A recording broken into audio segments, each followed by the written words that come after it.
Every single scene with Loreen was incredible, no ifs, ands, or buts about it. OK Currency 8102 says, can we just take a moment to acknowledge how awesome Becky Ann Baker was as Loreen Horvath? I love every scene she's in. And if you also watch Ted Lasso, then you have seen that she is also Ted Lasso's mom. She plays a great on-screen mom. There are so many amazing things she says, even if it's not necessarily something that you like. So for example, I remember her in the hospital talking to Hannah about how Adam is a strange guy and how it's crazy being with somebody who's weird and doesn't understand social cues. And Hannah was like, how dare you? Like, I also was like, Loreen, how dare you? But then when she gets in New York City, I think she accidentally eats like a brownie or a gummy or something, and then they lose her. Incredible, iconic, all around. Flash UA 3977 says, I don't want you to spend the rest of your life socializing him like he's a stray dog. Exactly, this was the scene in the hospital. Making the world a friendlier place for him. It's not easy being married to an odd man. Heavy Hand says, I did a rewatch recently and this line floored me. It's true, dating someone who is antisocial and who can come off as inappropriate or rude in group settings is very stressful. Feeling like you have to manage your adult partner so they don't leave a bad taste in anyone's mouth is not fun. The episode where Hannah was having people over for dinner and Adam was throwing a big baby tantrum over it made my skin crawl. This is kind of when a conversation about like what's your responsibility and what's not your responsibility is really important. How proud you are of somebody, how willing you are to just let them be them in front of other people. I know I have a habit of wanting to control everything around me, myself, the universe, other people. Planning my wedding right now, I'm like, I need everyone to be on their best behavior. I want everyone to be nice to each other. Like, I don't want any of that to make anyone uncomfortable because it looks bad on me. I think that's like the struggle when you have something like this, is like, it's almost egotistical in a sense, because we're saying, well, that looks bad on me, when in reality they're an individual person. But I also understand what that can be like. I mean, when you're hanging out with people, you're associated with them. So like, how are you being perceived? Asian Doll says, I was floored also. Obviously, Girls does such an amazing job as portraying people in complex ways that aren't black and white. But this really crystallized Adam's flaws for me. I think he was a genuinely caring and committed partner who is invested in Hannah's well-being. But the unfortunate reality is that how he engages the rest of the world matters too, because of the imposition it would inadvertently put on anyone. This is one of those gray things where it's like, is that our responsibility? Is that Hannah's responsibility to make sure that Adam is like well socialized?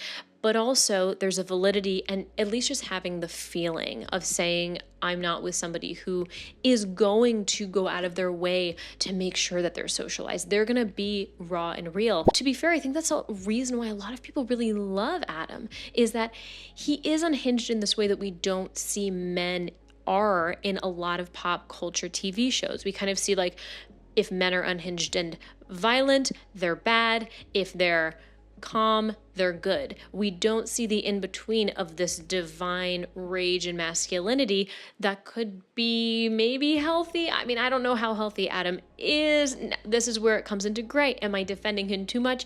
Feel free to sound off in the comments, because my opinion is not the end-all be-all. By the way, if you like videos like this, I have an entire series and more will be added, breakdowns about girls. My name is Kira, this is Studio Violent, and definitely hit like if you're enjoying this deep dive so far, and maybe if you want to subscribe for more and get those notifications and be a part of the little community of girlies who love girls and other pop culture. Oh, that would be so much fun.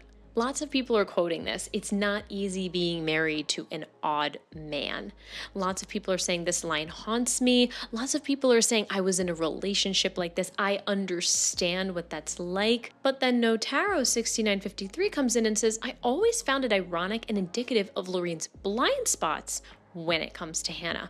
Hannah was an odd person too, with zero real regard for normal boundaries. Now, I really like that take because, you know, this is Loreen's daughter, so maybe she doesn't see that as much as she sees it on somebody else. But I mean, Hannah's not really great at socializing. I'm just thinking of her and Fran in the park, and Fran saying, you can't show your to people, and she goes, "It's about to be summer," and you're like, Hannah, what are you doing? What are you doing getting tongue piercings with your students when you're substitute teaching and calling other male students hot?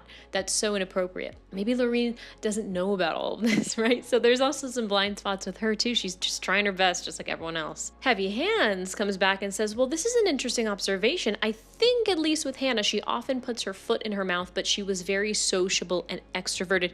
I can see that because on the surface, I'm thinking her meeting Taco and that interview talking about Syracuse and the date percentage and kind of messing up her interview because she started off really great and then she just 0 to 100, just awful. Whereas Adam, you kind of just get a sense of who he is, like, immediately. Like, he doesn't even try to beat around the bush. He's like, this is who I am, love it or hate it. Hannah, I think, is trying a little bit more. So maybe Loreen sees how Adam doesn't really have a filter like Hannah tries to have, and maybe sees that as the difference. Reback97 says, if you think about it, Fran would have benefited from this advice as well when he dated Hannah. So that's interesting because you kind of see this, like, Hannah and Adam dynamic, but then this, like, Fran and Hannah dynamic where, like, Adam is like the unsociable one in the relationship, but then with Hannah and Fran, Hannah's the unsociable one. So it's always interesting when you see this perspective from mothers as well, especially, when you're in your 20s, out of college for a few years, you're kind of in this weird limbo where, like, you're relying on your parents for some things, like Hannah's still on their phone plan, and, like, they know you, obviously they've known you your whole life, but you've changed so much. You don't live under their roof, you have your own place likely. And so there's that part of it where it's like you actually don't see the full picture. There's a part of you that becomes so independent. Your parents are actually not going to know you as well as they knew you when you were 5, 10, etc. I completely agree with this fan theory that Becky Ann Baker is incredible. Loreen is incredible in every scene she is. Do I agree with everything as a mom she does? No. Do I think she handles the whole, like, divorce thing, Tad being gay thing awfully? Yes. But so does everybody in the show. And at the end of the day, like, it's a show and it really highlights people's imperfections. That's very strategically done, I believe, by Lena, where there's really no one right or wrong. There's no hero or villain. Mad respect to Becky Ann Baker. Speaking of Adam as a whole, Reverse Sandy says Adam was a misogynistic POS, and rewatching when you're older hits so different is fan theory number 2. I suppose I'm just shocked by some comments on the recent post asking who has met an Adam type. Anyone over a certain age is going to realize what a POS he is almost immediately. He's one of those dudes who think they're so clever and cool for a real job, so ride off of their girlfriend for things like housing and food as soon as he finds someone with low self-esteem. Hannah mentions multiple times in season 3 how he could just get a job to help them be better able to afford their apartment. Not sure how he was even able to have his own place at the beginning of the show. I think he said his grandma sends him a lot of money, and I think he does carpentry, but yeah, I'm also just like, how? Okay, how? Deadbeat is not said, of course, but insinuated. Dude was dating a lovely woman and dropped off the face of the earth and out of her life because he's too much of a child to have an adult conversation. I believe they're talking about Natalia, played by Cherie Appleby. She's like a really down-to-earth girl. I think she works with like a PI, and her mom introduced them because they were in the same AA group. And so I understand this perspective where, like, he couldn't keep a decent apartment, he talks down about being responsible, and he kind of goes back to Hannah. Now, my argument would be that him and Hannah are kind of on the same plane. Like, they're both figuring it out. Going back to that first point where, like, they each have trouble socializing in the sense that it's like you're doing things that are so wildly inappropriate, whether you're trying to hide it or not. I don't think Adam and Natalia were a good match. I think Adam is too feral for her. Like, I feel like Natalia is very zipped up and corporate, and there's a corporate boy waiting for her. The poster clearly doesn't like how unhinged he is, or at least that's what I'm guessing. He couldn't keep a clean, decent apartment. He's the typical weird, oddly cute, cool guy who rides the wave of women who thinks he's special until he never pulls himself together, and women his age stop becoming interested. I can argue the same thing for Hannah. So I don't necessarily know if I agree with that. I don't think he's misogynistic. I think he is like feral. I think he is really honest. I think he's probably super neurodivergent on many ends, but I don't think he means to. And I feel like in season 6 where he's like, I want to help you take care of this baby. I don't know. I personally see a lot of love coming from him through his flaws, just like all the other girls. We see all the imperfections of Hannah and Marnie and Jessa and Shosh, but we see their intentions, whether they play out really well or not. Wide Rice Noodle said, I've always been deeply repulsed by Adam. That he plays the same whiny, entitled, reactive, violent character as Kylo Ren fascinates me. Well, I think Adam as a whole has, again, this really amazing ability to capture this like divine rage within him. I think Jem Kirk also has this amazing ability, Jessa, of accessing this like amazing divine rage. It's so amazing to me when I can see actors who have this, especially women, because so many of us are told that like being angry is not okay, including myself, and that's a very hard emotion for me to bring out when I was training in acting as well. Funny is fine, happy is fine, but when it comes to like anger and sadness, it's hard because I've been told that like it's wrong. Newbike 3832 says, he always gave me such a visceral negative reaction. I hated how condescending he was towards everyone, especially Hannah, when his life was not even remotely together. His rage issues were massively triggering to me and reminded me of my dad and so many ex-boyfriends. Ugh. Like, where does he get the nerve to judge everyone else so harshly when he's such a mess? Eating Bagels said, when I watched Girls in my early 20s, I remember being so jealous that Hannah had a boyfriend like Adam. I always thought to myself, this isn't realistic because Adam was hot, he was dedicated, he was a hipster. Now, in my mid-30s and rewatched the series again just before the birth of my first child, Adam is not just a terrible boyfriend, he's a terrible human. For me, the red flags are there from the minute he's even discussed on screen. Now, I do understand the first few episodes of Girls, the first watch around that I had, I completely agreed. I was like, who is this guy? He's asking her about losing weight and the tattoos, and he's so unhinged. And again, he's not depicted like a lot of guys are depicted on television. I'm in the middle of Off Campus right now, so I might not have the full story. Garrett from Off Campus is a good depiction of like what the traditional like good guy. He's like calm around Hannah. He speaks in a respectful way. And so I personally was really taken aback when I was like, oh, okay, they shouldn't be together. This is crazy. But then towards the end of season 1, I was like, okay, like I get it. He's like off. He's a little quirky. It's like Loreen said, he's an odd guy, but I liked it. I don't agree with this fan theory. I don't think he's misogynistic. If you disagree with me, sound off in the comments. I'm curious to hear what the consensus is. I defend him a lot because I feel like I have so many people in my life who would be considered like odd and off. And I don't like the idea that like there is this one type of guy and there's this one standard and he should be calm. And yes, he should, obviously. Like there needs to be a sense of peace and obviously safety, but we don't ever see him be violent towards anyone. And I personally just think he is odd, and I like the idea of celebrating oddballs. Even casting in the show, the way that Lena talks about it in her book Fame Sick, is just like, I wanted the show to have just like unique looking people, like not people who looked like they were cover girls, which is why it was hard for her to cast Marnie, because Allison Williams is like stunning. I mean, she's just like the epitome of like a Hallmark movie. But then I think she was like, oh yeah, we were joking about like farts and stuff. And then we're like, okay, I want to bring her in. Okay. And I'm sure rewatching when you're older hits different. I mean, I started this last year, so there hasn't really been a time gap for me. I did not watch it when it was out in, 2014, 17, around that era. So I guess I'll report back in like 5 years and let you know.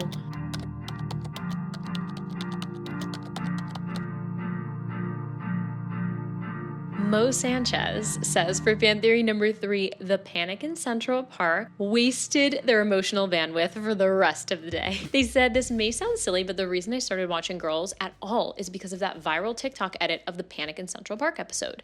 I finally got around it in my watch, and honestly, I need to lie down for a bit. Episode really broke my heart. Poor Marnie. And I was really surprised at how much it felt like the movie Before Sunrise, aside from it all being ripped away at the end. Happy for her to realize that she isn't happy with Desi. She's so desperate to be loved. A little self-involved, but like she said, weren't we all a-holes at 22? Let's take a look at this fan edit really quick.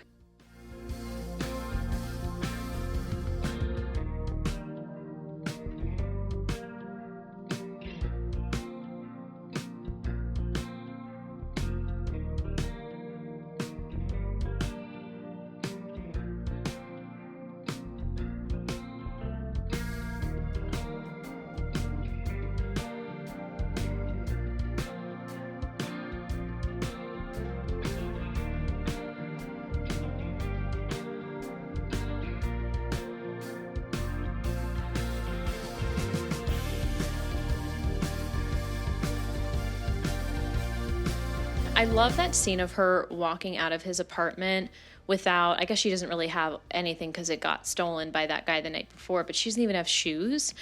And I mean, one of it is obviously the fact that I don't know if they got, I can't remember if they got stolen or like somehow she didn't have them or maybe she just left, but like the comfort she has with the city, like the city is a very dirty place. Like I grew up very close to the city and I don't like wearing like open-toed sandals in the city because I'm just like, I don't know what I'm gonna step in. But the fact that like she feels more comfortable in the city, I guess, again, like I don't even think she has a choice, but it just says something about the fact that like she has to find more comfort not having shoes in New York City than in Men, like than in Charlie, than in Desi. I just love all parts of that scene. It was so symbolic. I don't know if you knew this, but this particular episode was actually based off a film called The Panic in Needle Park.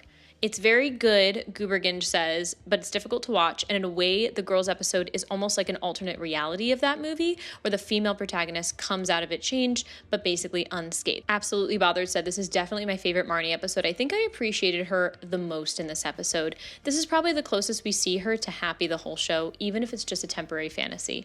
Now, I had to shake off so many like morality parts of this show as a whole because there's so much cheating, there's so much lying, and like a lot of people don't get caught. Like Shosh hooks up with the doorman, never gets, like she just lies to Ray about it and just like never comes back around. Looping back to that point that like this show is different. This show is portraying people in a different light. Usually in shows you're like, oh, that secret's gonna come back around. I'm thinking like when in New Girl when like Schmidt is dating Cece and another girl, it's like he's not gonna get away with that. Like that's gonna come back around, and it did. But going back to what we were talking about in the Loreen one, where nothing is black and white, everything is so gray in the show, which is what makes it really wonderful and what makes it really easy and lovely to have conversations like this. I do believe that the Panic in Central Park was really moving, and I remember my friend Kat showed me this entire series, so forever grateful for her. But I remember her live texting me and being like, there's gonna be a really big spin soon, like what season are you on, what episode, just you wait.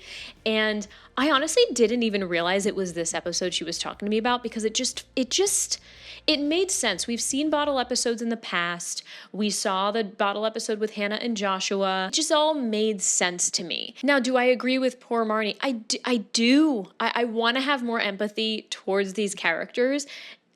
Even though my first watch around, she was like my least favorite character because of how dysfunctional she was with men. But we're also dealing with, she has a husband who is dealing with addiction, a horrible daddy issues, mommy issues, up the wazoo, all this stuff. So I just got to put my empathy hat on and ignore the fact that she's technically cheating on her husband. Like, I just can't. I can't. I mean, you comment down below. Like, obviously, these morals are still held to me very strongly in my life, but it's a liminal space. When I watch Girls, I have to put all that aside.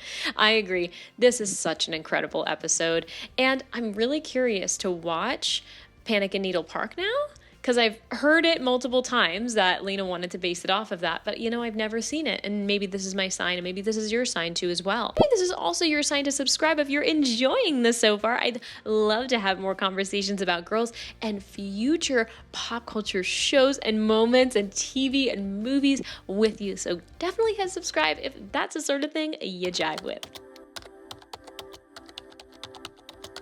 Which brings us to fan theory number 4 by user 876, a bunch of numbers. This show makes me miss my 20s, they say. I just watched the show for the first time. I'm already rewatching. I'm in my 50s. Even though my 20s were not in the same era, the show makes me so nostalgic for my youth. I was a writer like Hannah back then, and a singer like Marnie. And I had a best friend named Shosh. I dated a guy like Adam. I slept with randos like Jessa. I worked in publishing and went to New York City events. I had so much goods. Now it's like a desert. For young ones, I am like pregnant Hannah walking through campus. Enjoy your youth. Have fun. Take chances. Follow your passions. One day, these will pass and you'll be left with memories. Cherish them. And this reminds me of a conversation my friend Kat and I have been having where we both feel like we had an era in our 20s the past few years where we were kind of like making excuses of why we're like, I'm tired. I don't want to go out. I don't want to do this. I don't want to like meet up for coffee. I don't want to like meet up with this person for lunch. I'm just tired. Every time something like that comes up, we just text each other and we're just like, I got invited to do this and I'm going to do it. Like, I'm going to drive down to Florida with my cousins in a few weeks together because why not? It costs like $40 a day to rent a car, and why not? Like, you only have one life. I'm almost 30 years old, so it, I guess, took my 20s for me to realize that, but I'm so with this poster. Being able to like share stories of all the things that I've done on travels, on the road, like through YouTube and content creation and acting and singing, like that is the sort of life I want to have. I don't know about you, but this Girls really does remind me of that too. I completely agree. Affectionate Tarot 3209 says, I couldn't be more delighted to be out of my 20s. I was a wreck. Cat Slug says, same. I'm absolutely filled with nostalgia for the good parts, and I miss the general feeling you have in your 20s when you feel like the world is yours to take, but I cannot view it in a vacuum anymore. I wouldn't want to go back. Now, OP says, honestly, I'm looking back only remembering the good times and forgetting about what a basket case I was in other respects. That's fair. And what's interesting about Girls is it's I wouldn't say it's over romanticized like Sex and the City. Like Sex and the City, I feel like that's the type of show that you're like, oh man, like I miss being single, or like I miss my 20s for people who say that. But Girls is a very hyper-realistic show where we see the inside of like not so pretty apartments. We see the subway. We see the gross streets and the awful relationships and friend fights.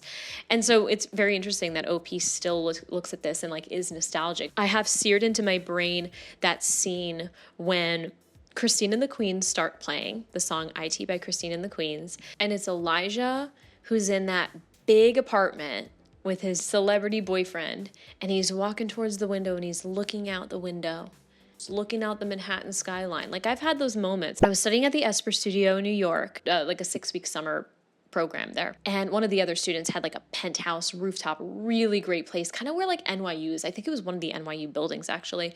And Reggie was like, oh, like, let's go to this party. I was like, yeah. And I just remember being on top of that penthouse, just looking at the city.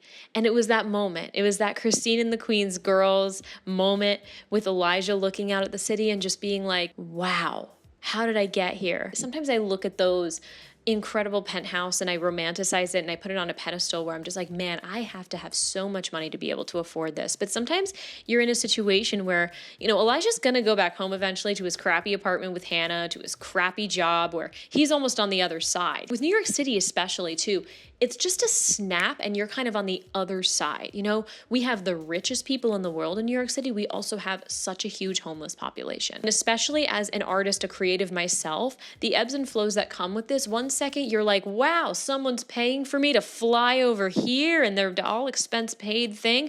And then the next second you're like, oh man, my card overdrafted again. Now, that's probably better financial management needed on my end, but I think there's a realism of that. And maybe what OP is saying is in your 20s, you have a lot of those ebbs and flows, but the highs really do get high. And maybe there's just a sense of nostalgia in general. I mean, I have a sense of nostalgia to being in middle school. Do I wish I was back in middle school? No. But when I hear like Lemonade Mouth and like Lady Gaga songs and like Danity Kane, I think of that. And it can live in a vacuum. You can have those fond memories and be like, I'm also really happy where I am. And I think OP is arguing too, like your 30s and 40s are so much better, right? And I think we all have different experiences, but I do like the idea that it's, you know, it's not like college was the best time of my life. Like, oh, I peaked in college. Oh, I peaked in my 20s and now it's all downhill from here. Like, I like there is both. Someone I love on YouTube, Nikki Reardon, says 2 things can be true at the same time. You can be nostalgic towards your 20s and also be really happy where you are. Now, Viva La Spaz says, I'm in my mid-40s, but damn, I hated my 20s. I was depressed. I was unhappy. I was anxious. My 30s were amazing and probably more like what my 20s should have been. I wonder if that's how I'm going to feel. I feel like I was a bit of a hermit my 20s, and now I'm hoping my 30s it's like filled with more adventures. Now I'm rolling in testosterone cream and estrogen patches as menopause nears closer, but I honestly can't wait to turn 50. Slowly watching Girls for the first time because I honestly couldn't afford HBO for a long time. One of the additional joys of getting older is having a little more money to spend on fancy things. Freddish81 says, also in my 50s, and this show makes me realize that I didn't make the most of my youth like you did. I didn't date or sleep with randos, and it's my biggest regret to this day. There's a part of like Girls and Sex and the City where I do feel like there is this over romantification, if that's a word, of like having to always be sleeping with somebody and having to like be promiscuous. And I don't necessarily think that's needed. Even drinking, like I don't think you need to do all of that in order to have fun adventures. And I think like anybody could agree with that. There's no judgment if you want to do that. But I'm like kind of missing TV shows where it's just like you're out partying and you're not drinking, but like that's not even a conversation because you can still have fun and not do any of that. I don't personally drink and I'm engaged, so maybe that's just like the time in my life that I'm in, but that's I feel like where it comes where it's like, oh, after your 20s it's downhill because you're like married and kids and like you don't adventure. I kind of feel like there's more in an adventure now because I have a better understanding of like how to sustain my life, how to make money. Like I have more money than I did in my 20s, more or less. More understanding for sure. I have more experience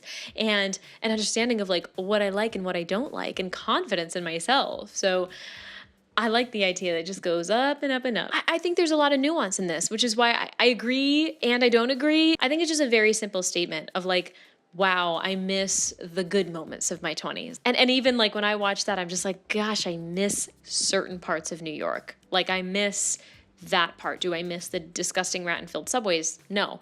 Do I miss like having the opportunity to go to an art show whenever I want and all these cool immersive theater shows and the as actors and opportunity? Like, yes. And so that's what I'm going to focus on.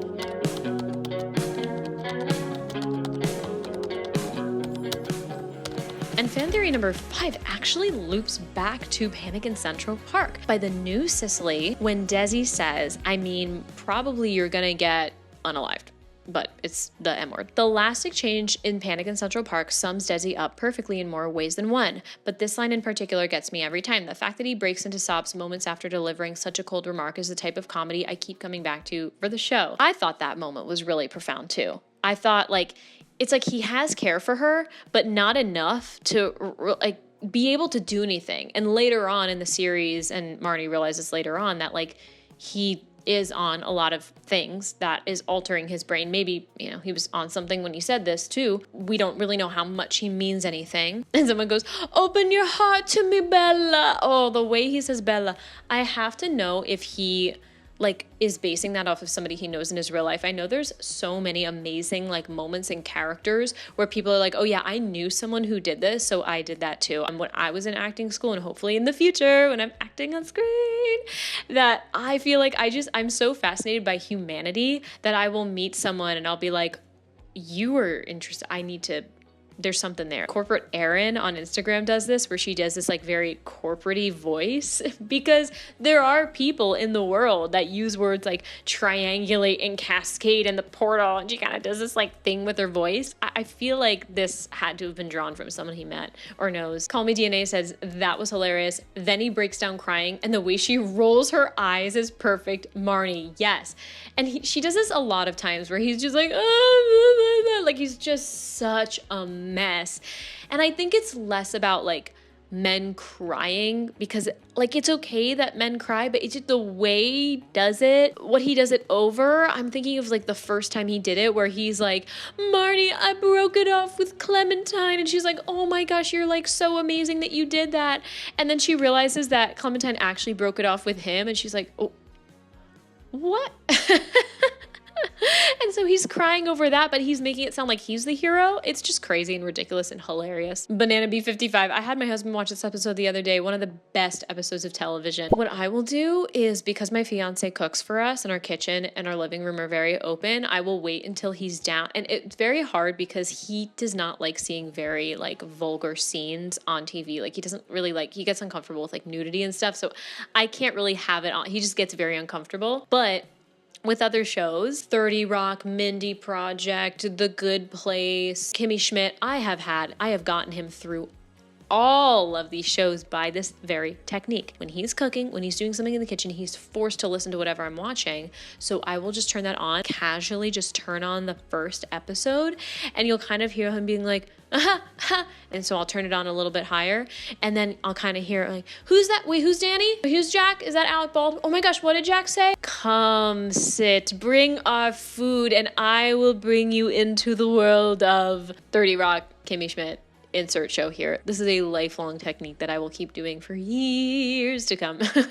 Alsatian Lady NYC says, his delivery of "where are your shoes, Marnie?" like contempt mixed with the black humor, low point absurdity of it all, knowing it's over, mixed with avoiding the real question, e.g. who she was with. Eben is such a great actor. He really is. So many things behind that question of like, where are you why did you leave? Where did you go? Like, what is this relationship? But also he has a lot of questions he needs to answer that she could come back with too. I also keep hearing people on Reddit bring up Eben in Bear. And I'm like, okay, I think that might need to be the next TV show that I use that little technique on my fiance that I just told you about. He loves cooking. I just feel like he needs to hear it and then he'll get it and he'll like it. And we love Eben. We love him. Number Station Urku, he didn't ask for the earrings. Yeah. And so they're quoting like when they get mugged and Charlie's like, give him this, give him your earrings. And Marty's like, okay, he didn't ask for the earring. And at that point, I think she had given away her wedding ring too, which is just, I mean, just gosh, all that. Across 0212, Desi always makes me laugh. My favorite is when they go to that cabin and she finds his pills and then he cuts his hand trying to break in the window. They get in the car and he says something hilarious but stupid and both Marnie and Hannah yell STFU. You would think that after all of this, that was the final breaking point for Marnie, but no, they had to go and trip up and she had to somehow find that out all over again. You see people spiral so much and make the same mistakes. You love them, you hate them. I think it's so easy to identify with characters like in New Girl or like Friends, where they're all pretty likable. But in Girls, it takes a lot to be able to identify with somebody in Girls, because you need to also understand that you're like, people are like, I'm a Marnie. Like there needs to be a sense of self-awareness to be able to identify with these characters. So I always appreciate when people identify as a character. I'm Shoshana. If you want to break down a whole bunch more Reddit fan theories of Girls, go ahead and watch the next video. Hit subscribe if you enjoyed this, and if you want to see more of this, let me know in the comments what else we should break down, what other shows, and I will see you next time, friend. Love you.